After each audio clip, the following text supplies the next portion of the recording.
Hi, I'm Jan, owner of the Cherry Pit Quilt Shop. We are located in Sevierville, Tennessee, in historical downtown Sevierville. Today our topic will be items that a beginning quilter needs to make your life a whole lot easier when you start sewing.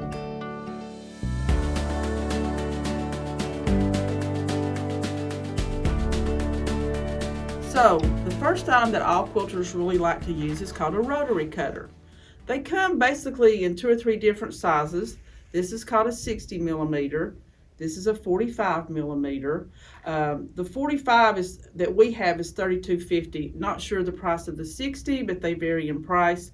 There are multiple ones out. These just happen to be the ones that we like. You also can replace the blade. In these, you can buy new blades so you don't have to throw the whole rotary cutter away when you get through. You just take the blade off and replace it. Second thing you need is a good pair of scissors.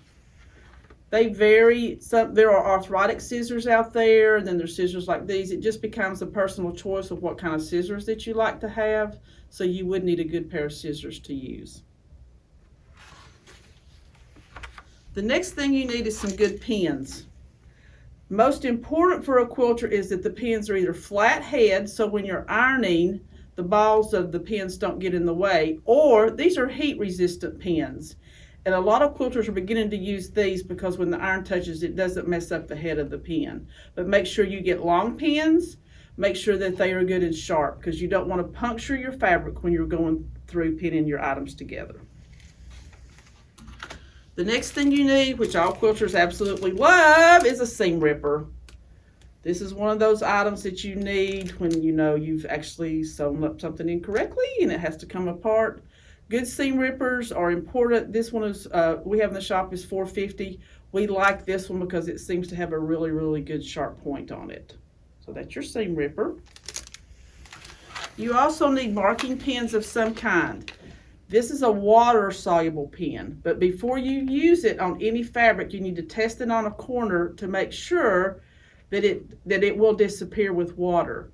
It says not to iron it, but when you put a little bit of a damp cloth on it, it should go away.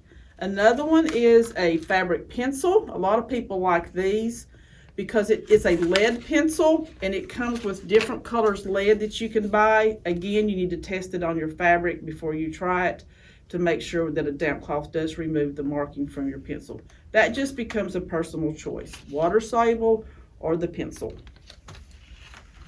You also want good needles in your sewing machine. We recommend 2 different sizes. We recommend one that's an 80-12 or one that's a 75-11. You want a good sharp needle to use on your cotton fabric. That's very important when you are sewing, that those needles will go through that fabric very easily. You also need a good ruler. Now I'm going to show you 2 different rulers. This one is put out by Quilter Select. The color of this ruler is has a yellow cast to it. That is because the back side of this ruler will adhere to your fabric and does not move when you're trying to cut your fabric with your rotary cutter. That's one of the things that a lot of quilters have trouble with, is the ruler slides a little bit, but this back side will adhere to your fabric. This one is put out by Quilter Select. The other ruler we have is also a good ruler. This one's put out by Creative Grids. Same size ruler, but this one has the little dots on the back. The ruler comes this way. That also grips your fabric, so you don't have to worry about your ruler moving. The grippers are down the side and the grippers are in the center. So that's another good thing. You do need a good ruler that's about 6 by 24. That's important to have one when you're cutting. Your squares for your quilt. Other thing that's important is a good cutting mat. This one, usually when they're green like this, put out by, I think this one's put out by Afla. These are called self-healing mats, which means it does take quite a long time for you to get grooves in that mat over and over. Self-healing means you really just can't see where you've cut. We've used this one so long that we kind of can see where we've cut at this point. We don't sell these mats in our shop, but you can find them at Joann's, Hobby Lobby, Amazon, lots of places. But you do want a mat that's at least this size, which is 24 by 36. That's a good size mat for any beginning quilter to use, is this size mat. The last thing you need is an iron and an ironing board. It's very important that you iron as you're sewing to keep those seams flat. And we've even had quilters that quilt for us tell us that most people don't iron correctly. So you need a good iron and a good ironing board and get those seams good. So we're going to share with you some things that are nice to have but not necessary for a beginning quilter. The first one is this little sponge right here. It's actually a lint brush. And when you use that seam ripper and take that thread out, those little tiny threads are hard to pick up with your fingers. So you can use this lint brush and you can actually brush off your quilt, get the threads off, but you can also clean this like your hairbrush. Clean it, get rid of the threads, and you can use it over and over and over. You can also wash this, just let it air dry, like hand wash it, but let it air dry. So that's a lint sponge. Really good to have. We've had a lot of quilters say they have them all over their house. They have more than one, so there's that. Another thing that's nice to have is called Sew Straight. This actually tapes to your sewing machine, and this is your 1/4 inch seam line, because a lot of people have a hard time doing 1/4 inch seams, which quilting uses 1/4 inch seams, not 5/8 like you do when you're making clothes. So this is a really nice thing to have. You do tape it down to your machine and go from there. The other thing that we've learned that we really like is risers. So you can set your table up high so you're not bending over cutting all day, and you can find these at Walmart, Lowe's, or Home Depot, and set your table up high to be able to cut. Because when you start quilting, you do a lot of cutting. So you want to get all your cutting done and not have your back hurt at the end of the day. So there's that. Another thing that's nice to have, these are actually arthritic scissors. So they automatically spring back open so you don't have to use pressure.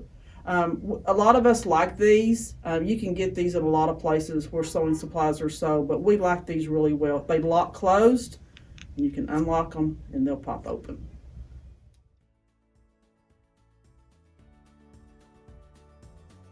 So we wanted to share with you about fabric.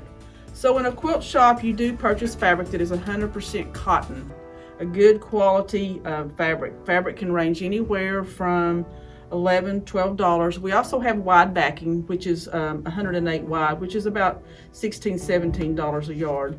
But we do want to share with you that it's not a real good idea to mix quality fabric from a quilt shop with fabric from a box store. There is a difference in the quality of the fabric, and if you put those fabrics in the same quilt, you might have a little issue with your quilt later on. So we wanted to share that with you. The other thing is it might cost you approximately maybe $200 to get all of your supplies for a beginning quilter to get everything set up and ready to go. But these are things that you do need to have when you start to make your life easier when you start that first quilt. The other thing is these are here's our Facebook page. It's The Cherry Pit. If you want to find us on Facebook. We're on Instagram at Pit the Cherry.